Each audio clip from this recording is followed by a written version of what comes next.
everyone. Thank you for watching. By law, I have to tell you that this is for entertainment purposes only. All videos are property of Psychic Liz Cross, LLC. Thank you. Welcome back, everybody. Thank you for joining us this cool Halloween October evening with Mr. Reality and Psychic Medium Liz Cross. Liz, how are you doing? I am freaked out by that spider-looking thing with wings. Well, let's take a look at some haunted Halloween monsters and see what's really behind them in history. I'd advise you, if you're listening to this late at night, make sure you get a nice something to curl up with. Um, Although we're trying to find out the reason behind, all the spooky monsters for Halloween, let's start with werewolves. And so there are a lot of stories about werewolves from history, a lot of people that have been reported to have lycanthropy, which is being afflicted by, I guess, being bitten by a werewolf. So, first of all, I wanted to talk about a couple cases. There was a hunting craze in France in the 17th century. People were hunting people, they're hunting animals, they're hunting people that actually claimed to be werewolves in that era. So I thought maybe we could go through a couple of the cases and see if those people were possessed by something or if there was really something behind it or if they were really shifters. So here's a few cases that we can of actual werewolf accounts. This is Peter Stube in 1589. It's the only written record of Peter Stube, aka the werewolf of Bedburg. And he was convicted and I think sentenced to death and died in a horribly horrific way. So, can we bring in Peter Stube and ask him, was he really a werewolf or was he just kind of pulling everybody's leg Were you and a really? crazy person? No, he wasn't really a werewolf, but he was schizophrenic. Yeah, he ate people and he was a horrible person. And what implanted upon him to make him think that he was a werewolf? He doesn't know, as he was in that lifetime, he doesn't know where that came from. It was almost like a possession or, Okay. yeah, an attachment. So this is like 430 years ago ish. Is he incarnated now and has that possession stuck with him? Have you reincarnated? Oh, yeah, he's reincarnated how many times? Twice since that lifetime. And he's never had to deal with that again. Now he knows that possession was actually schizophrenia. He was also abandoned. I feel he lived in the wild. Nobody really knew how to deal with him. It was almost as if he was living as a wild man. Hmm. And so has he made recompense for the people that he killed in that lifetime and people that he ate? Did you make recompense? Oh, yeah, absolutely. All right. Well, the next one we're going to talk about is Jacques Roulet in 1598. What we know about Roulet is called the Werewolf of Angers or the Werewolf of Caude, two French towns where he was notoriously cited. Um, can we bring in Jacques Roulet? Were you a werewolf? No, he wasn't a werewolf either. What was going on with him? He was found naked in a field and blood running down his face and What was going said he on was with him? given a salve that transformed him into a wolf. What was going on with you? He was psychotic, but he was also on hallucinogenics. So whatever it was that they had discovered or they had gotten into, it was an hallucinogenic. I mean, the Oh, accounts of werewolves were very popular back then yeah. as well. Yeah, we're finding that out, I guess. So has he incarnated since? Have you incarnated since then? Oh, yes, he has twice, also another two times. Yes. And has that schizophrenia followed him in those other incarnations? Well, he wasn't schizophrenic. But that was a good question. He was more just psychotic. He definitely had some uh, hallucinations. Okay. He had a terrible childhood. He obviously had learning difficulties, and he was treated very cruelly because of it, as they did back then. beaten and raped and things like that, it just sent him over the edge. So, in an effort to get revenge, he pretended he was a werewolf because Hmm. he knew people were scared. He didn't want people around him. He Ah, didn't trust people. well, yeah. The next one is the case of Gilles Gallier, 1573. And this is also a case of in France, several children went missing, were later found torn apart in the woods, horrifically. So that autumn, townspeople charged with finding the werewolf responsible. In November, they witnessed a wild animal attack a child, and someone recognized the beast features, and they said it might be that local hermit up on the hill, Gilles Garnier. And so, was Gilles Garnier actually a werewolf in a hermit shack? Were you actually a werewolf? No, but he was a serial killer. Well, that's horrific. How many people Yeah, was he any, responsible for killing, and how why? many were you responsible for killing? At least a dozen. But this is the thing. This was such a frightening time that they would put a lot of strange occurrences. You didn't actually want to think that a human was capable of doing this, Yeah, right? I remember. It Um, was a terrible time. so what he's saying is they just would put a lot of things down to beasts and, you know, Satan, evil beasts, devilish beasts, things like that, because nobody who was the son or daughter of God would do something like this. But of course, as we know, they will. I mean, So what led serial killers were not a common thing. I mean, they weren't labeled really serial killers. They didn't know how to deal with it. They must have been possessed by something, or it must be a beast disguised as a human. Right, that's what you would think. Let's move on to the next one. This is Michel Verdun in 1591. The werewolves of Polygamy were three men accused of lycanthropy in France. Again in 1521, a traveler had been attacked by a wolf and injured. Went to Verdun's house and he was dripping in blood. And he was arrested for murder and torture. And he admitted to being a werewolf, in fact. Uh, Bourgeois and Montreux. I'm sorry, I'm not French. So I haven't been to France in a long time. Um, they were also convicted. And so, were these three men actually werewolves? No. And do they actually? Only one of them committed the murder. The other two, were you forced to admit your guilt or forced to confess? I mean, it was either like you confess or we kill you. Um, so not a great justice system back then either. There, of course, wouldn't be anything like legal Yeah, representation. because I mean, you confess or we kill you, and then when you confess, we will kill you. So you're kind of dead if you do and dead if you don't at that point. Um, why did they say there was an ointment given to them that turned them into werewolves? Why did you say that there was an ointment given to you that turned you into? Because it was, it's not me. The devil made me do it. You know what I mean?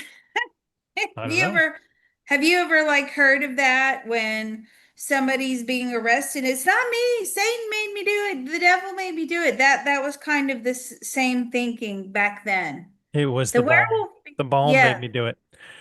This is a hundred years later. The Wolf of Anspach in 1685, and a notorious werewolf case involved an actual wolf. In 1685, the Principality of Augsburg, now in Germany, was part of the Holy Roman Empire, was plagued by wolf attacks that preyed on livestock. So, was there an actual werewolf in this attack, or was it a real wolf? Was there a werewolf in this attack?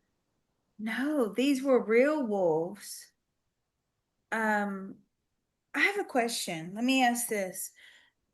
at any time were these werewolves actually like a Sasquatch and they thought that they were werewolves?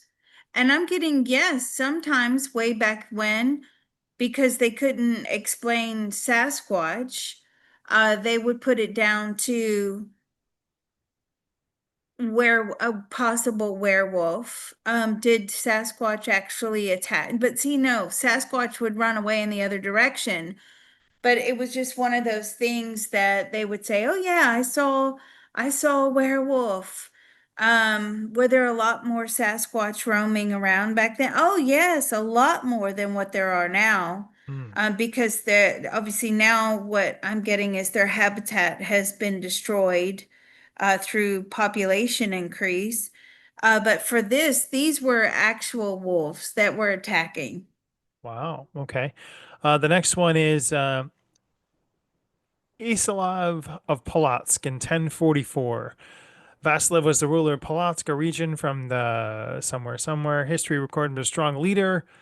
Soon after his death, he was named a werewolf in folk tales. And there's an old Hmm. Slavic poem about him, the tale of Igor's campaign, in which the prince was said to race from town to town as a wolf. Hmm. Is Isalaf, was he really wolf, or is that just one of his contemporaries saying that about him? No. And I'm asking, did they really exist? No. There was no such thing.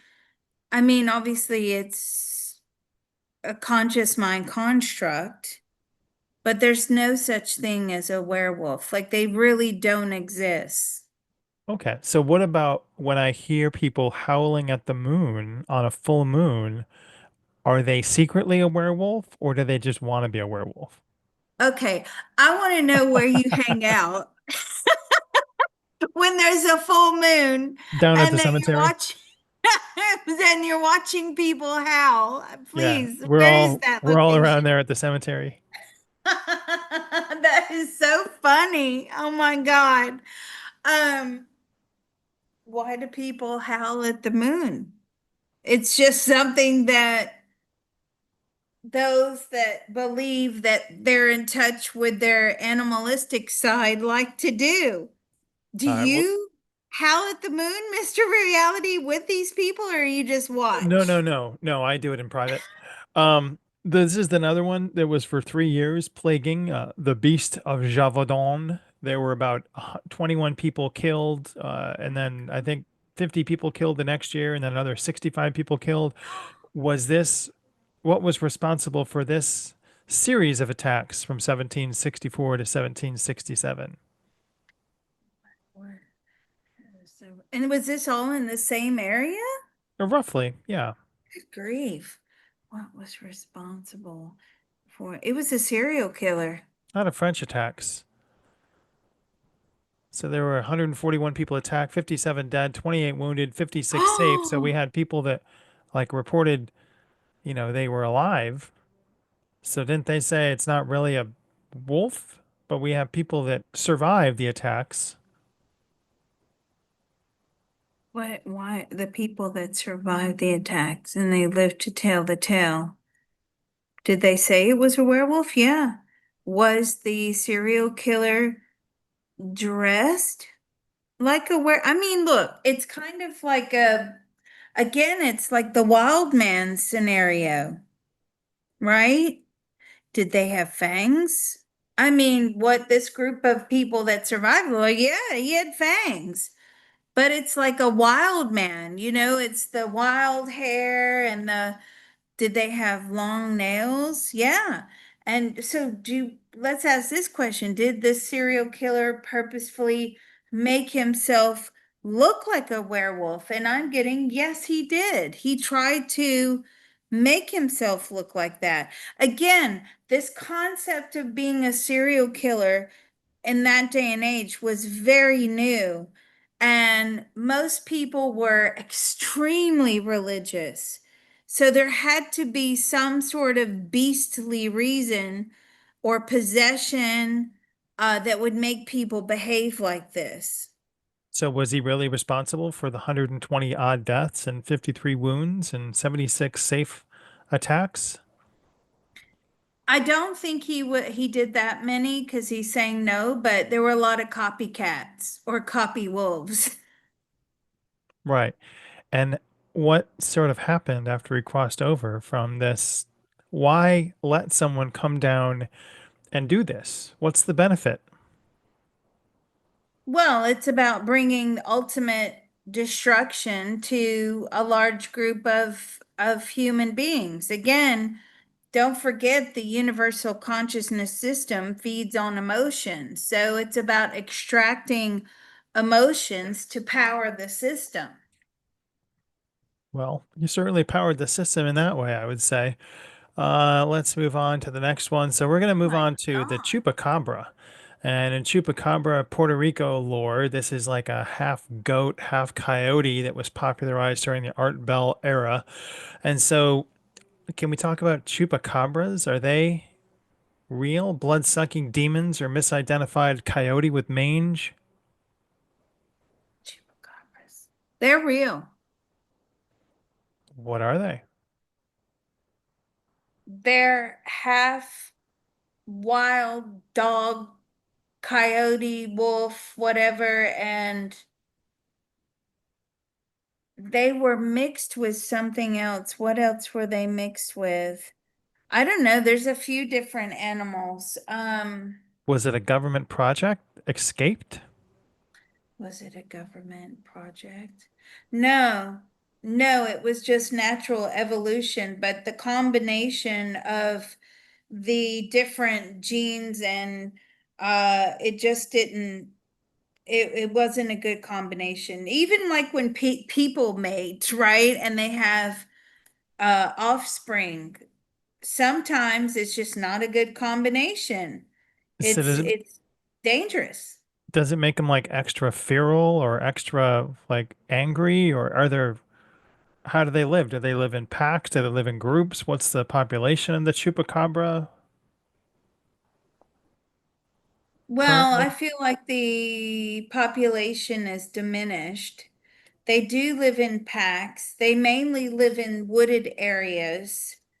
Um, but when there's a drought or if they're hungry, they'll have to, like nomads have to move and migrate into a new area where the food is plentiful. Are they part of any sort of ET biological infiltration? No. No. So why would Source let such a mixture of terror come through? Is it just to benefit negativity in the animal world? Is it just benefit negativity in there? No. I mean, there's lots of weird and wonderful species that have yet to be discovered that I would wouldn't call them scare the wonderful heck out of exactly. people. Hmm? I wouldn't call them wonderful exactly because they're notorious for murdering livestock and animals, and Hmm. Yeah, but a lot of animals do that. it's true. I've heard. Well, I've seen that.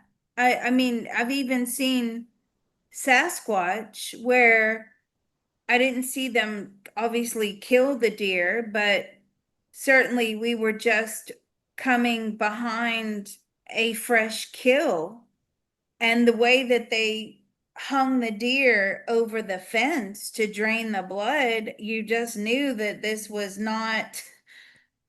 a coyote, right? It wasn't a wolf. It wasn't a human because there wasn't bullet wounds. I mean, I've actually got pictures of this. It was so bizarre, and it was a slice, like one clean slice on the belly of the deer, and then they hung it over this fence post to drain the blood.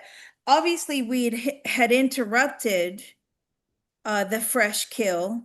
And funnily enough, well, since it's Halloween, let's tell them. Okay. All right.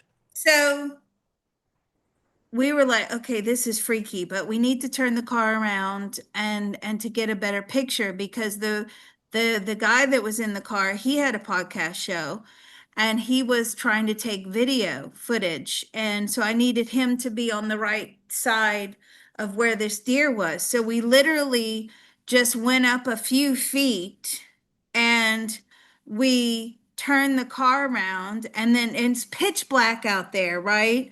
But when we turned the car around and came back, something had pulled the head off of the deer and dragged it across the road. And it was like, okay, this thing just pulled without, any hesitation or resistance. It's it just pulled the head off of this deer and you could see the blood splatters across the road. And it was like, okay, it's time to go because clearly this thing could seriously like just take our limbs off. I mean, when you go looking for Bigfoot, they're not warm and fuzzy creatures. They're very scary. So, yeah, and I have photographs of this. Can we talk to that entity that you saw in that fateful night and find out what it felt about you? It saw me or us. There was three of us. It saw as a perceived threat. Was it planning to remove you as a threat? Did it have plans for that? Has it ever attacked humans? If we were going to take the deer, then yes, it was, because it was very possessive of its food, is what it's telling me. Right. Are you still alive now? Yeah, it's still alive now. What would you have done to us if we did not leave quickly? It would have killed us.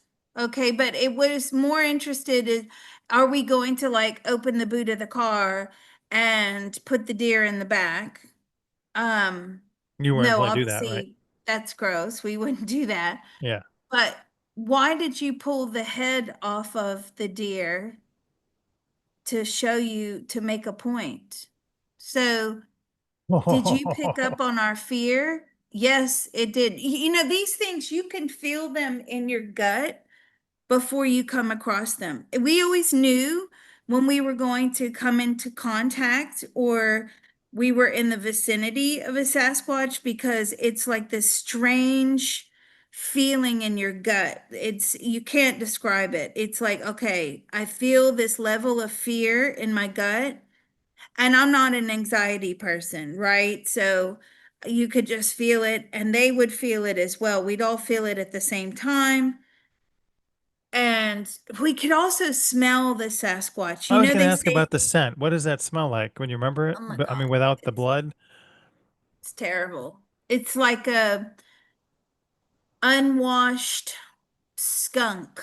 It's like but it's not exactly a skunk smell, but it's just so it's I don't know. It's nothing you've ever smelled before, and it does smell faintly like a skunk. There's skunk-like elements to it, but it's just like BO. I mean, it's nasty. I'm Bigfoot sorry. odor. Right. Um, Yeah. Wow. all right. So let's see. We're going to move on to the next one. Vampires. Oh. So vampires, we got some six real vampire stories from history. And this shoemaker of Breslau in 1591, it might sound like a cobbler, but it took place in modern day Wrocław, Poland in 1591. A shoemaker cut his own throat and was buried the day after and was then spotted walking around town. So if we could talk to the shoemaker of Breslau and find out, did you really do that? Or is someone spinning yarn? Um, Spinning yarn. Let's see. Did you really do that? Yes. Did you really cut your own? Yes. And when you were walking around town, were you like a ghostly figure? Yes. So it wasn't alive at that point. No. What made him slit his own throat? He owed someone a lot of money and they were threatening to kill his family. Did they kill his family after he died? No, he beat them to the chase by killing himself. They exhumed him and he looked like he was fresh and complete, not like a corpse would be expected to look. Okay, that's creepy. Um, it was cold. That'll do it. The next one, the Prowler of Pentesh, again, 1592. Another vampire rose up. A local dignitary named John Kurtz was injured, kicked in the head, and then he showed Mm. signs of delirium. And some people thought that he was in league with the devil. And then a black cat burst into the room and pounced on the dying Adelman. And the frantic feline scratched his face to shreds. And then after the burial, he returned. And I guess they spotted him again walking around after he had passed over. What? Where do you find this stuff? I find it Okay. on history.co.uk. God. Um, did that really happen with the cat? Yeah, it did. The cat was sensing the soul like leaving the body and thought that the soul was still in there and that it wasn't coming out. This cat was very sensitive. Did you miss the tunnel? Yes. Wow. That's why Did he he would miss it walk. because he was attacked by the cat and that's why we saw his ghost walking around because he couldn't get in? Ooh, did you miss it because you're being attacked by? No, there was something that was really the magnetic force of holding the soul in the body. It just would not let go of the soul. It was really struggling. The soul was struggling to come out of the body. Aren't we learning so much here? Is he still stuck or has it opened back up for him? Because this is 1592. He's still stuck. He is still stuck. Yeah. Holy mackerel. And is there anyone up there who cares to open it up for him again? Or is it like, you missed it, you're out of luck? See, that bothers me because It as bothered we a lot of people listening too, and I appreciate you listening and being upset about that poor monk who was stuck in the 1300s. Now we've got somebody from 1592, same problem. They missed the subway. and can they reopen? No. Can the programmers not do anything about this? No. Can we ask the Morrigan if she's able to intercede and maybe give them a little bit of a spike of a tunnel to reintroduce them into the fold? Can you help? She says, I'll get right on it. There's I so many of these souls down here that, so many souls, so little time. roughly how many would the Morrigan say that there are trapped that missed the light tunnel? Mm, millions. Wow. Now that scares me. It should. Yeah, A lot of that paperwork scares to go me. through. Yeah, right. You got a lot of form filling. Um, so what, you're so funny. So how do we prevent this? I mean, you've got to accept death. It's a lot of the strong emotions of I fear death, I resist death, I don't want to go to the light. I don't know what this is. I don't trust it. You've got to let all of that go to Hmm. make sure that you go into this tunnel. Like this scares me. I don't want to Well, be stuck down here. is she able to help us with these few that we've encountered already? Yes. Okay, well, we appreciate that, and we'll check back on them in maybe a few months and see if they've been able to cross over. So we appreciate her efforts, and I think everyone out there is happy. This is another case, the peasant vampire, 1725 in Serbia, named Peter Blagojevich. I don't know if he's any relation to current day Blagojevich, but was buried in the church, and then within 9 days, they went to see him, and they all claimed that he had come to their bedrooms that night as a vampire and sat on them and sucked the life right out of them. And he'd killed 9 people, I think, after he died. So is the What? case of Peter Blagojevich in Serbia a real vampire killing, or Was it a ghostly killing or was it made up? No, it wasn't was it a real vampire killing? No, but it was someone posing as again, this is that time where these things were considered to be very real and very dangerous. Again, you clung on to the cross to protect you, religion. You prayed that these things weren't going to get you in the night, but this is someone pretending to be him. And were they pretending to be a vampire? Yes. Were they actually a vampire? No. I sleep with a wooden cross or wooden stake just to make sure to be safe. The next one I wanted to bring up was, oh, where was it? We'll do Dracula's Bride. In Pisco, Peru, late on the night of 1993, 1,000 people stood waiting, some nervous, to see the grave of Sarah Ellen Roberts, the woman that was press dubbed Dracula's Bride. In 1872, she was accused of murder, suspected of witchcraft. And as a punishment, in June 1913, she was chained up, nailed inside of a lead coffin, and her burial to make sure that she didn't get out. So, if we could Gee. talk to the ghost of, what's her name here? Sarah Sarah in Ellen Robert. Blackburn. Yes. She says it's all lies. It's all made up. They claimed I was a witch. Were you? Yeah. I mean, so why are you saying it's all lies? It's all made up. I mean, again, she was someone who was very mentally ill Hmm. and she was told that she was a witch, like you're a witch, there's something wrong with you. And of course, she took on that role. She believed it.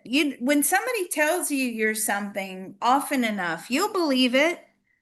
And she did. So she then took on this persona that she was a witch because everybody was telling her she was a witch. Well, I guess you hear it enough times, you might believe it.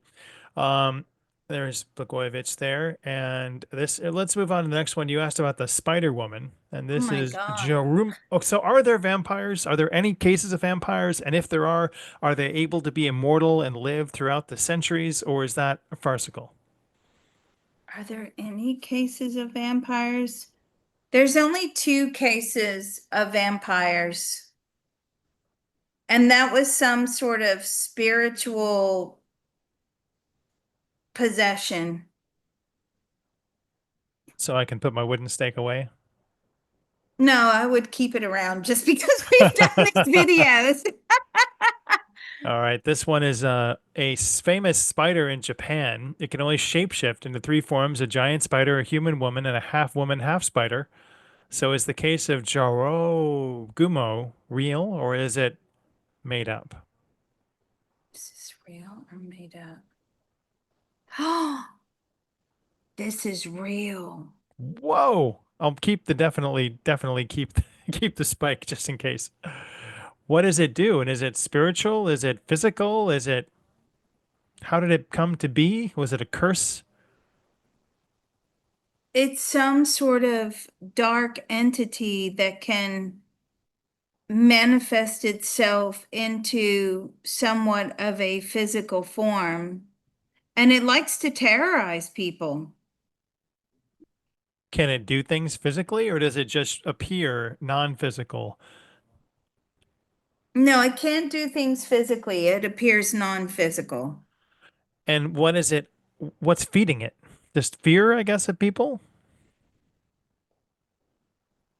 Uh, terror, horror,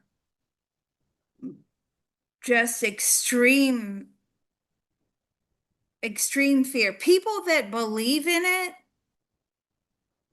and that are scared of it, that's who it likes to visit. How did it come to be?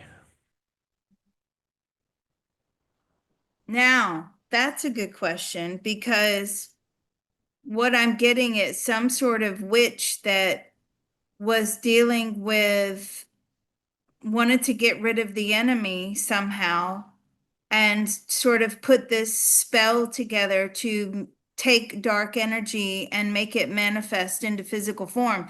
It was used as a technique of terror to scare off the enemy. Uh, I'm getting hundreds and hundreds and hundreds of years ago. And this witch that put that curse and that energy within her, is she still tethered to that event or has a part of her consciousness crossed over? Because they can stay down here. We don't need to take them into the afterlife, in my opinion, if I get a vote. So the witch is in the afterlife, but didn't dissolve this spell before she left. She had an early death anyway. So, what And percentage of her consciousness is tethered to that Spider Woman? only a very small percent now. Huh. And yet it still exists. Is there any way to Yeah. kill it? No, because it's energy. Wow. Energy cannot be created nor destroyed, but it can be transmuted into things, either good things or bad things. Hmm. Maybe raid. Um, are the Mananangagal and the Aswang the same thing? So I guess there's this entity called a Manananagal, and then there's something called the Ashwing. Are they real things? No. Okay.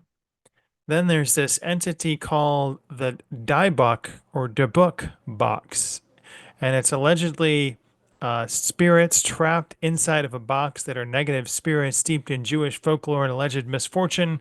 And I wondered if the concept of the Dabuk box has entities in it, or if it's just something somebody made up to sell. Mm. I don't see anything in it,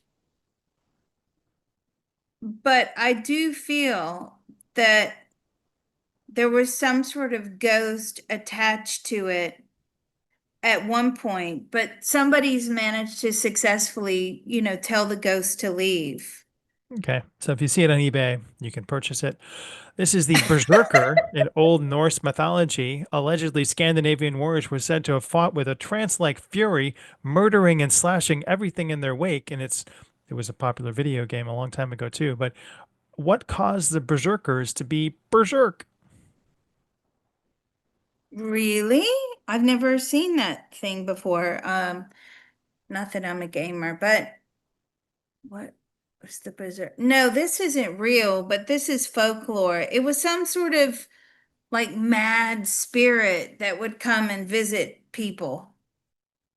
You know Did it? what? I don't know.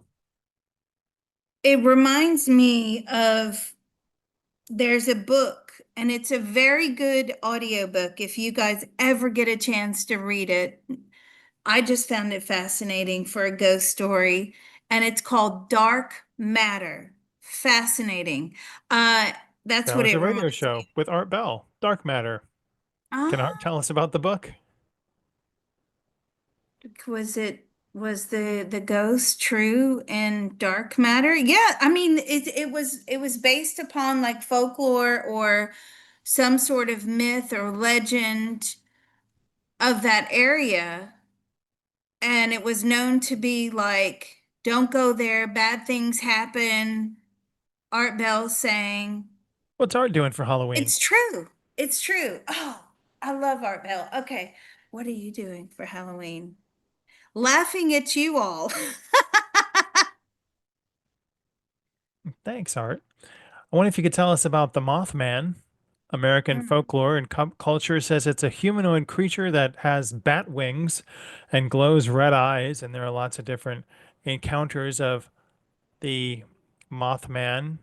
Can you or Art tell us about the Mothman? man exist. Only he's so funny. He's like the narrator of the Twilight Zone. That's how he sounds when he's coming through. He's like, it only exists in the consciousness of the people. Um, Really, not real. no. Wow. Well, since Art brought him up, I guess we could ask Rod Serling if he could give us a handle on what's going on and what we should be most afraid of this Halloween. How do you know all this stuff about the Twilight Zone You people? just Like, I mentioned would him, so I never thought I'd know. bring him up and we'll chat. You mentioned him, so we'll ask Rod Serling. It's amazing how you came up with him so quickly and you knew his name. Okay. What do you think about Halloween? Oh, he's very amused by Halloween. One of his favorite holidays. He likes all the creepy stuff. He says that's what's so beautiful about being on the earth plane, the mystery, the is it real? Is it fake? I want to discover. I want to see ghosts. I want to interact with aliens. I mean, he loves all that stuff. I mean, Art does too. Don't get me wrong. And so, what does Rod Serling think is the creepiest thing that humans don't know while we're on the Earth plane? All that lives inside of us, What's meaning that? parasites, bacteria, viruses. He thinks that's the creepiest thing that we don't know about. How That about we externally? externally, what do you think is the creepiest things? Are the creepiest things? And he says the things that live underground, undiscovered animals that are buried, way deep in the grounds. They have lives in there. We haven't discovered them yet. Tell us about Uh, those animals. can you tell us about those animals? They're similar to moles, but he said they look a little bit like vampires. They have like the fangs and the teeth, and they behave like vampires, little vampires. Does he feel that how many other creatures like that are left to be undiscovered that have their own, subsystem? How many creatures have yet to be discovered like that? Thousands. Can you tell us about some other ones? What's the creepiest? What's the creepiest one? There's some sort of, okay, yeah, that's creepy. Some sort of transparent snake that lives underground as well. I'm like, okay, I'm not gonna sleep tonight because I don't like snakes. Um, and it's transparent. Like you can see through the skin and you can see its organs. I'm like, are you talking about a worm? He said, no, Liz, it's a snake. I'm like, yeah, that's creepy. Are they poisonous? Very. How far down do they live? How far down do they live? At least 10 feet, if not more. What's Rod But doing? they only live in certain areas like desert type areas. What's Rod Serling doing for Halloween? He says he's coming trick or treating with me.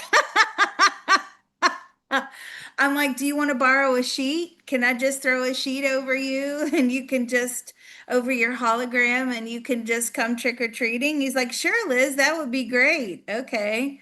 All right, take a picture of that for us. And Rod Serling, Art Bell, everyone out there, we appreciate each one of you listening. Thank you, Liz, for sitting through with me and journeying down the rabbit hole of Halloween monsters with me this fun evening. Have a great time. Have a great Halloween. And we will see you guys next time. Oh, yeah, this has been fantastic. You did a fabulous job, Mr. Reality. Thank you so much. And don't forget, guys, show your love. He has a tip jar listed down below.